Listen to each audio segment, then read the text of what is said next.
of you freeholders by name and face.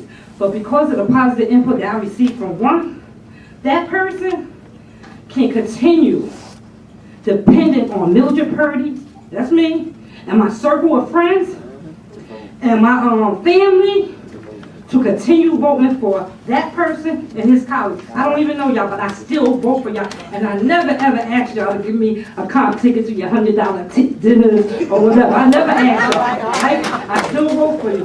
God bless you all. And remember, when you turn around, I really believe that y'all believe what y'all say when y'all say with liberty and justice for all.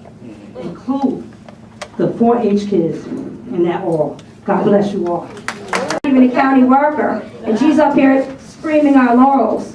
I mean, it's a shame, and she's right. Our workers are out there working every day.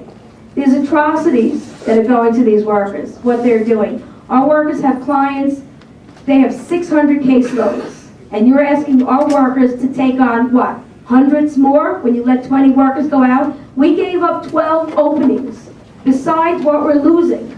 We gave up 12 vacancies. Promotional opportunities for our employees are gone. We gave them up.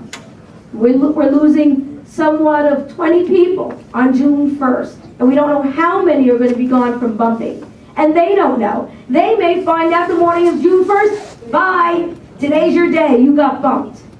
This is what you're telling our workers to work with every day. And the biggest atrocities, because of some mismanagement with monies, our last payday for these workers is May 22nd, and they're being told to work till June 1st. Because somewhere, people got overpaid. I guess the people who were hired in October of 2011 got a 4 weeks paycheck, because they have to work for 2 weeks and not get paid, because they've been told they already got that paycheck. And these people are being told to come in, and they will, because they're good workers. And this is the respect they get from you. Is that we are not being dealt with on a fair basis. We're asking you to come back to us, to sit down with us. Our local gave you 2 pages of recommendations that weren't even acknowledged. We've given up. We've said we've given up. I committed myself, and I said I would write on a piece of paper guaranteeing 3 weeks that I would take as a furlough to save some of our single mothers who have 3 children, who on June 1st are going to lose their medical. So I guess they can get online with these workers, but don't expect too fast the services, because we don't have the workers to help you. Please, don't come for welfare, because there ain't anybody to work. So that's all I have to say. You have to reconsider this. These are good workers. They're homeowners in this county. They live in this county. They're taxpayers in this county. Don't make them part of our clientele. Thank you. Lisa Bullock, Plainfield, New Jersey. I'm a Reynolds employee. I have a few suggestions of how we can save money. It might be too late, but just have a few suggestions. One way we can save money is nobody in the county should get a raise or a promotion or new hirees until this is sorted out, until you fix the problem with dietary, laundry, housekeeping. Nobody, counting from the top to the bottom, nobody should get a raise. Nobody, because you have good people. The patients are going to suffer at Reynolds. The patients are going to suffer. I have 110 sick days. Been there 13 years. So now June 1st, I'm going to lose all those sick days. 110, I earned that. Nobody gave it to me, I earned it. Anybody who came in the door with me got the same amount of sick days as me, and I'm going to be out of the job because I was dedicated coming to work. You guys basically slapped me right in the face. Basically telling me I shouldn't have been a caring employee. I should have just been taken off every week. I came to work, sick or not. Only go in the building. And then all of a sudden, last contract, not this past one, but the one before this, we had a 4-year contract. We were told that we would get free medical lifetime medical benefits in that contract. All right, that sounded great. But as a month or 2 went by, criteria fell into place. 15 years at the age of 62. 25 years at the age of 55. It didn't affect me. It didn't bother. I would not benefit from it. So therefore I voted against it. But even though I voted against it, I told people, if it works for you, vote for it. In turn, it passed. You took 2 years of my increases to fund a benefit program that I'll never benefit from. Now, what happened to my 2 years of increases that I didn't receive, as a lot of people that are in that same position? During the course of the years, as we started heading to the red, as I listened to everybody speak, you had to have been aware that there were changing times. We need to stop this wheel that's turning in a negative manner.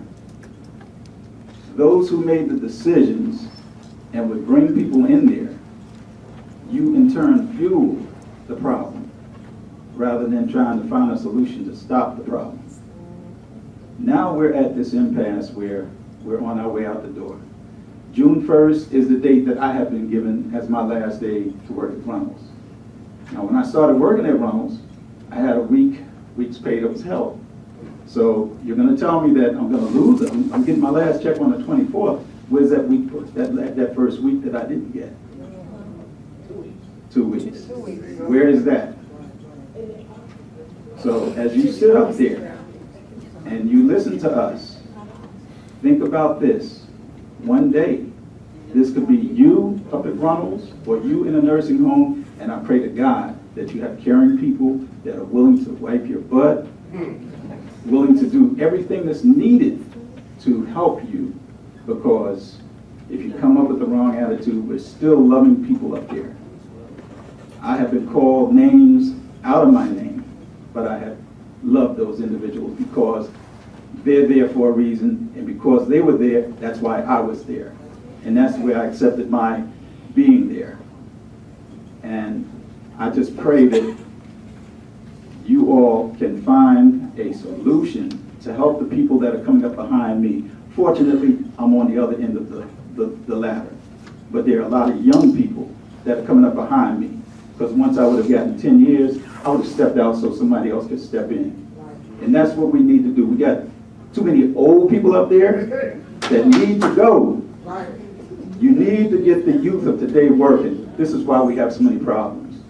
They're not going into the military like they used to, like I did, so therefore they're out in the streets. They need things to do. They need jobs. No jobs, we become their job. So I pray that y'all one day wake up and smell the roses while you can. Thank you. Ed Lozinski, President of Council 8. A lot of what I was going to say, my brothers and sisters on both parts said. What I still can't understand is you want to still privatize departments of Reynolds, and you have yet to show any union a piece of paper of any type, of any kind of money saved, or money's turned down, or any companies. These are things I think I should be entitled to when you get at least shown. Right now, I think it's just like you're trying to pull the wool over our head here. Because my thing is, if you can't find a vendor by June 1st, what happens? What happens? Because you have less than 30 days, and guess what? In 30 days isn't enough time to do contracts and hire people. The more you're going to push it after that, if you can't find a vendor, you know what's going to happen? You're going to cause more layoffs. Because this was started way too late, this process. It shouldn't be started at all at the beginning. Because now you're going to come down the line. If you push the layoffs up to, say, July 1st or August 1st, that's too much in your budget, you're paying more people. I don't want to see a third round. I don't want to see a first round. I got to with a second. And now there's talk around the county that possibly a third round. I don't know that to be true or not. Maybe you could shine a light on it for me. I have no idea, but there's a lot of talk of a third round of layoffs coming. I don't want to see it. Actually, I'd like to see the first two rescinded, even though the first one's over with already. That people brought back. Because you know what's going to happen? You're going to save the money here, and in 2 years down the line, you're going to be paying twice as much. Because since, the last so many years, you privatized the print shop, you privatized the engineering department, you privatized the golf course. Now you want to privatize parts of Reynolds. I'm looking at myself going, hey, Ed, you got 3.5 years left. You might be gone next year. Who's next? This is what we're looking at. Who's next? So if things don't change, it's going to keep going. I'm getting told already that you guys are in a hole already for next year. I don't want to go through this again. There's got to be ways now to stop and cut the spending so we don't go through this again.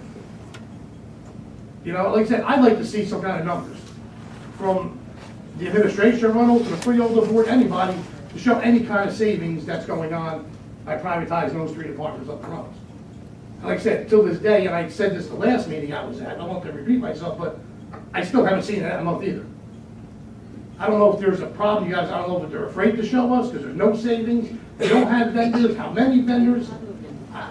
I just don't know. And I'm getting asked a lot of times by my members on what's going on. Did they find somebody? Are they gonna hire us? I said, I don't even know. You know, I asked the last time about this. Now I'm asking the second time. I'm hoping to get some kind of information on this. Like, and my other question, like I said, if you don't find a vendor by June 1st, what's going to happen? Because like I said, the longer you have to bring the layoffs up and you move them up to say 30 days or 60 days, that money's not equal in it's not in your budget already, because you're planning on the people to be gone June 1st. So that could potentially be more layoffs. And the longer that goes, if you can't find a vendor, that number's gonna grow. Right now, I think I'm at 158 and council 8 alone. If you keep extending these layoffs, you don't find a vendor, that 158 could potentially go to 180 for me. Because it's gonna grow, because you need to save that money.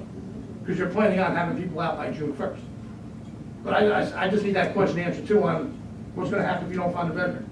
Because it's like you're holding their job out on a thing, and when they go to bite like a fish, you know, you pull it back. And people shouldn't have to live like that to worry if they're gonna be out June 1st, or are they gonna be extended a month? Is there a vendor? Isn't there a vendor? You know, it's just, to me, it's a joke, and it should be done that way. Thank you.